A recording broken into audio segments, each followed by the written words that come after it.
Well, I think we just got back to pretty much picked up where we left off. We didn't get a lot of reps, from time constraints and things that we got to go to. But we feel like the kids were focused and they picked up where we left off before we left to go on the Christmas break. Coach Russell, today in terms of what the defense is working on.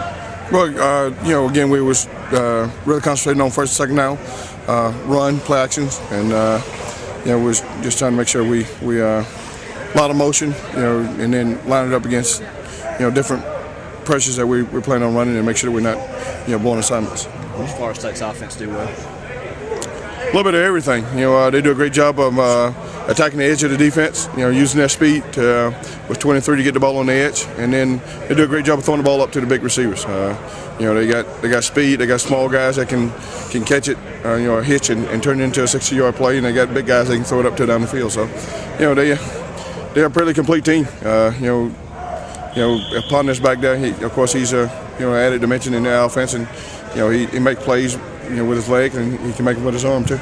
Coach, the way they spread the ball around among their backs and receivers, no one guy getting the bulk of the carries. Who does that remind you of in the SEC, if anybody? I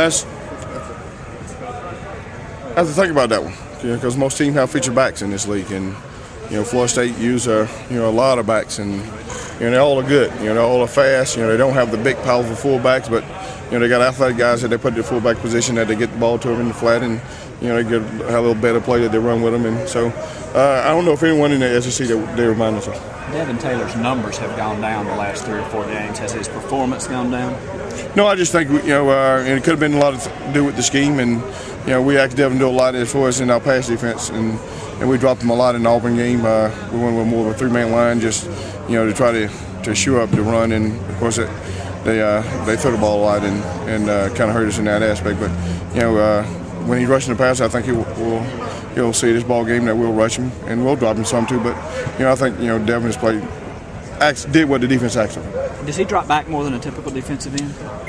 Probably. Again, it's based on the scheme, and so if we use him, going in the game plan to drop a lot, then that's what we're going to do. When he drops, does he actually cover somebody, or do you just ask him to get in the middle and use his length to get in the way of the pass? Well, both. Again, if there's a situation that he could be locked man-to-man on the backside tight end or something, but majority of the time he's dropping to the near. Ponder is such a high percentage passer. What do you have to do to kind of shake him off his rhythm and force him into having a bad day if that's possible? Well, again, he do a good job of getting rid of the football. He understands the offense, and they threw a lot of what we call K-pass, which is a quick game, and he's going to take 3 steps to get rid of the football. And on the 5-step game, he knows where he want to go with the ball. Does a great job looking the defense off, and he throws it up to him. So we got to do some things to put pressure on him. Hopefully, some movement, and try to get him from throwing on rhythm.